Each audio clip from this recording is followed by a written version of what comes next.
It's great to see everyone tonight, and thankful for our visitor that's with us tonight.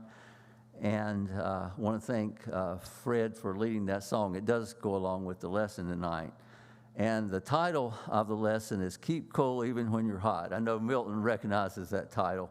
And I have to really thank him for this lesson, because not long ago he preached and he talked about a book, Making Things Right, by Dr. Paul Faulkner. And I'm sure most of us remember Faulkner and Burkina Faulkner, who did the marriage enrichment seminars. And it's really a great book on Christian attitudes and Christian behavior. So I do recommend it. After he talked about it, I got it and I read it, and I really like this chapter about controlling our anger. And I like the way he started the chapter. He talked about a woman called him at about 2 a.m. one morning, and she said, "Are you the preacher down there at such and such place?" And he said, "Yes." "And who are you?" And she wouldn't tell him who she was, but she told him that her husband had threw a bowling ball through the window, and that he was drunk, and that he had thrown his trophies, bowling trophies, into the color TV and tore it all up, and that he had turned over the china cabinet and broke all of his wife's crystal. And so she wanted to know, could he come over and talk to them? Now, this is 2 a.m. in the morning. And he said he didn't see himself being a superhero of any sort that would rush in to save a damsel in distress. And he talked about how dangerous that could be, because we all hear about police officers that go into those situations, and sometimes they get hurt, sometimes they get killed. And so he said he didn't go over there, but he told them that if they wanted to come to the building the next day, he'd meet with them in the office, but they didn't come. And then a couple months later, this woman calls him back, and she says, "You remember me?" And, I'm the one that told you about my husband tearing up everything. And he said, "Sure, I remember you." And she said, well, this time she was drunk, and she said, "I did it." So she had torn up things. And what he said is, he said, "Folks, I don't have to tell you, that's not normal behavior, and it causes all kinds of problems. It's not smart to get angry and lose control like that, and when we do that, it doesn't make sense. It's not normal behavior. Alexander the Great killed his best friend in a rage of anger, and that's very tragic. And living in a nuclear age as we do today, we could be just one rage away from annihilation. So uncontrolled anger is dangerous, and the first point I want to make about anger is we must get a handle on it. A quick flash of anger can demolish our best controls even when we know better. And this was my favorite thing he said. I just I like to give entertaining speeches about Robert Louis Stevenson, and he wrote the book that Paul Faulkner was referring to. But Paul Faulkner said this. He said, "It doesn't take Dr. Jekyll's chemistry to release our Mr. Hyde. Let someone puncture our ego, and Mr. Hyde breaks loose from our control, asserting himself in malice and violence." And I really like that. But the first man we read about in the Bible to discover the explosive power of a quick flash of anger was Cain. Moved by envy and jealousy toward his brother Abel, he exploded into a rage which ended in his brother's murder. That we read about that in Genesis 4, verses 1 through 8. So the first thing to understand about anger is that by the time you lose control, you're out of control. That's why it's important to get a handle on it early. And we're going to talk about some things that might help us get a handle on it, but first I want to share some truths about anger. First, anger has a very bad effect upon our bodies. It upsets digestion. It sends a dangerous supercharge of blood to the heart, brain, lungs, and large muscles. It causes your eyes to dilate, and maybe that's why we sometimes say, "I'm so angry I can't see straight." A Duke University group found that anger produces 2 to 5 times the death rate as does high blood pressure and smoking. Second, anger prevents problem solving. The ability to think logically and problem solve is gone when we get angry. The two people can begin to discuss a problem and go along just fine, working that problem out until one of them becomes angry. And at that point, the other person usually gets angry too. Then the anger escalates, and they usually lapse into stony silence. A man by the name of David Mace did some research on this, and he found that about 68% of problems are never resolved because anger shuts down the problem-solving process. A third truth about anger is that it distorts the truth. When you're angry, you make great big overblown statements like, "You're always late," "You never shut the door," but that's, of course, an exaggeration. And fourth, anger is addictive. Our actions form habits, good or bad. If we become angry repeatedly as our way of handling a problem, it can become addictive. Pretty soon, anger is the only way we know how to respond to a problem. He said, just remember, if you give a speech when you're angry, and I told you I like to give those entertaining speeches, it'll be the best speech you'll ever regret. And who do we get mad at? It's the people closest to us. They are the people we make those speeches to that we regret. You know, we don't get mad at the governor of Connecticut. We probably don't even know who the governor of Connecticut is, but we get mad at those people who are closest to us. That's the reason it doesn't help to change mates, jobs, or move to a different city. All we do when we do that is change the people close to us who will have to endure our uncontrolled anger. The real cure is to work at handling our uncontrolled anger, not changing those with whom we vent it. So now we want to talk about some things that might help us get a better control of our anger. And one thing he said was to let go of unrealistic expectations. He talked about Jesus and the 10 lepers. Ron talked about them this morning also. But he asked the question, only one of them returned to say thank you.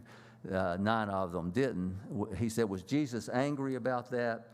And he said, no. Disappointed, yes, but angry, no. He knew people would not always respond the way he would like for them to.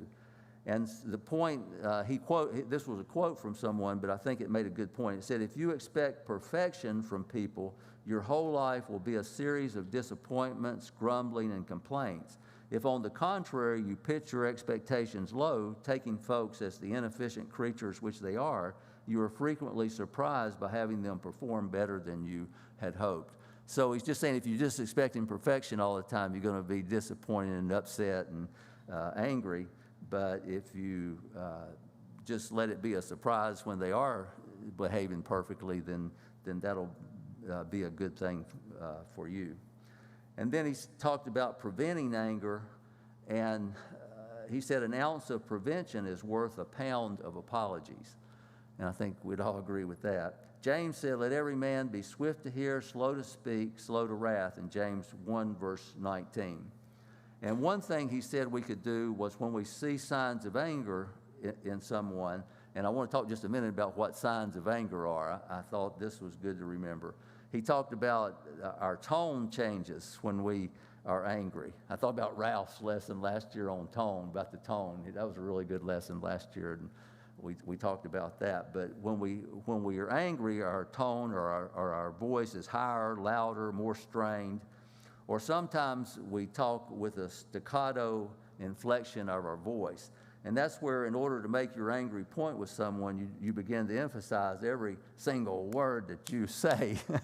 And I can really relate to that. I'm embarrassed to tell you this, but Polly, sometimes when I get angry, I do that. And she said, she always tells me, I wish I could get you on video so you could see yourself.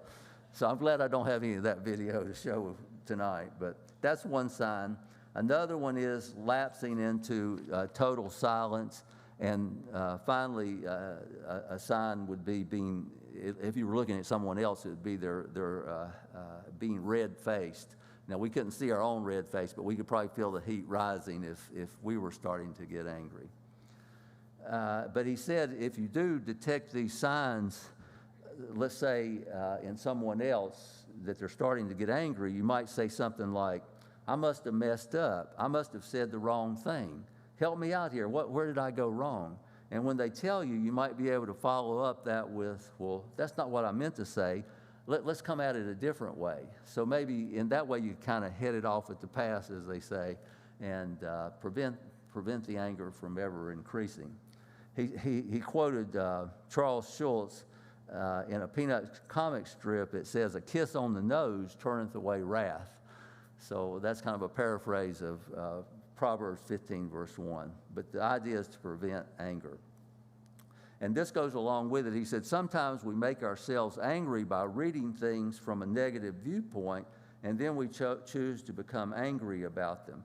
And he gave the example of driving down a 2-lane road, and maybe someone speeds around you and very quickly cuts back in front of you. And one way you can respond to that is, you can get mad and immediately assume that that person had no good reason for such a ridiculous action, and allow yourself to become angry. He said, but what you could do in another way, you could think, like probably happened to you before, you come out and go around somebody and you didn't see how close that oncoming car was, so you have to kind of cut back in front. So you might think, well, maybe that's what happened. Or he said you might think, well, maybe it's possible that he had a sick child he was trying to get to the hospital. But it may be that he was just doing some ridiculous thing like we first talked about. But if you give him the benefit of the doubt and think in those ways yourself, then it'll keep us from getting all angry about the situation. A third thing he said he also gave this idea on keeping our anger from exploding. And it made me think of Proverbs 22, verse 24. It says, a fool gives full vent to his anger, but a wise man keeps himself under control. And he talked about delaying the explosion. Maybe you realize you're starting to get angry. And he said, first try to count to 10. And if that don't work, try to count to 100. And if that don't work, try to count to 200. But he said we need to give ourselves some cooling off time. And then he talked about going for a walk. I know I could relate to that because one time I was at a family get-together, and I won't tell you all the details, but someone was talking about something that a situation in a family that, in my family of origin, I kind of had that situation, but this person was talking about this situation as though there's only one way to ever deal with that. And, I'm over here and I'm thinking, well, that's easy for you to say. You don't have that situation. And so I was just kind of getting a little upset. But what I decided to do, I just went out and took a walk, and it really, really did help because I was able to calm down and able to process what that person was saying and understanding where they were coming from, but also just kind of just, be able to calm down and, not be angry anymore. So I came back, and then, of course, they were talking about something else then, and all worked out fine. And I was glad that I had taken that walk. Another thing he said you could do, you could write it out. One thing about writing it down is that it can be erased, but you can't erase angry words once they've been spoken. And I know I've done that at times too, written it down, and a day later or something, you read all those things you thought and felt, and you say, man, I'm glad I didn't say any of that. Because, by that time you got it worked out, and you thought, well, that's way overblown to respond in that way. Or at least that was my experience. Okay, but he said when anger can't be prevented, hopefully we can prevent it, but when it can't, these are 4 steps to take in order to process our anger in a healthy way. First, he talked about giving permission to be angry. In Ephesians 4, verse 26, it says, be angry and sin not, and do not let the sun go down upon your anger. So it seems that he's acknowledging that we're going to be angry with people at times. And we need to give people permission to be angry, but we need, of course, to express it in a positive way. And I know I used to do that with my son Joseph when he was coming along. I would tell him, Joseph, it's okay for you to be angry, and you can express your anger, but, you need to do it in a respectful way. And we worked well with that. He said it in here, and Jerry Barber used to say it, it's okay to be mad, glad, sad, all those emotions. Those are just emotions. They're neither right or wrong. It's just how you handle them. And so I would tell Joseph, and Joseph would tell me sometimes, I don't feel good about you right now. I can't remember what the other things we said, but stuff like that. And that always helped. It got us talking about what the situation was. And sometimes he was certainly justified to be mad at me. As we went along, he had muscular dystrophy. I had to help him put on his clothes and stuff. And so sometimes I'd get a little careless, and I'd put on his shirt and bump him upside the head or something. I'd say, Joseph, I said, I'm sorry, I was an accident. And he'd quote a line from Dennis the Menace. If you ever saw that one with Walter Matthau, he says, "There's not going to be any more accidents," he'd tell me. So we got along real good with that. But give people permission to be angry. And report feelings of anger. It's not good to keep them bottled up inside. It's good if we can talk it out. And this keeps it from building up inside of us and lead to an explosion. We might say, it makes me angry when this happens, and then talk about it. But one illustration he gave I thought was really good. He talked about a husband that liked to help his wife sometimes clean off the table or something. And that was a good thing, but what he was doing, the husband would take the onion, raw onion, and he wouldn't wrap it up or anything. He'd just put the raw onion in the refrigerator. And later on, she was having to clean out the refrigerator because that smell had gotten on other things. And so instead of talking to him about it, this went on for 17 years. She would just, do that and not say anything about it. And then one day he put the onion in there and she laid him out. And he said, all that over just one lousy onion? But he said, it wasn't one lousy onion, it was 17 years of lousy onions. So it's better to, report the feelings of anger and deal with it as it comes up. And he said also you need to make a no-hurt contract with your friend or mate or whatever it is, that you're not going to hurt one another verbally or physically. And then I thought this last one suggestion he made reflected a high level of maturity, and maybe someday I'll get there, but I'm not there now. It says you might ask the person with whom you're angry, will you help me work through my anger? I need you to help me get over it. We may need help from this person to process the anger so we can get beyond it. It permits you to report your anger without attaching any blame for the anger. And so I just say that reflects a high level of maturity. But he also gave some good thoughts on conflict resolution, which are important in working things out in a good way. He said, first, be understanding before you seek to be understood. And that just means, like, maybe if you're talking with someone, you try to reflect back on what you thought you heard them saying, and is this what you were saying? Just try to understand them before you seek to be understood, he said. And then he said, give in on issues you don't care one way or other about. And the example he used in the book was about a car, color of a car, and he didn't really care, and so he thought it'd just be best to, since it didn't matter to him, just let her make that decision. And he said we should all try to, when we can, work out problems in a win-win situation where we try to find an agreeable solution where both people gain something. For example, if she wants to go to vacation in Kentucky and you want to go to Florida, you might say, well, why don't we go to Kentucky this year and maybe next year go to Florida? Bargain like that. And then finally, he said we should, when nothing else will work, there are going to be times we had to agree to disagree. And he told a funny story about that, about a thermostat. He believed that the experts said that you should just find the right temperature and just keep it on that all the time for maximum efficiency and comfort.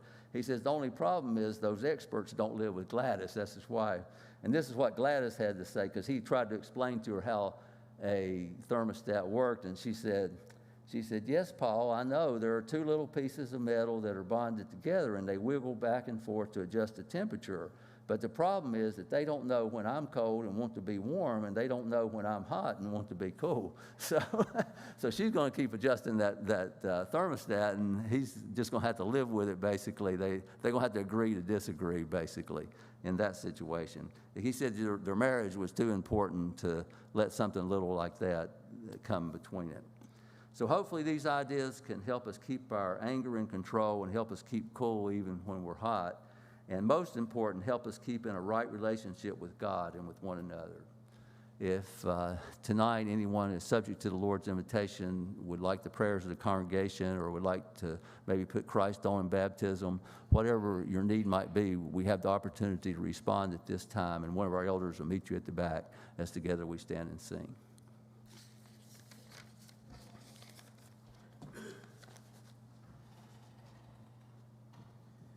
I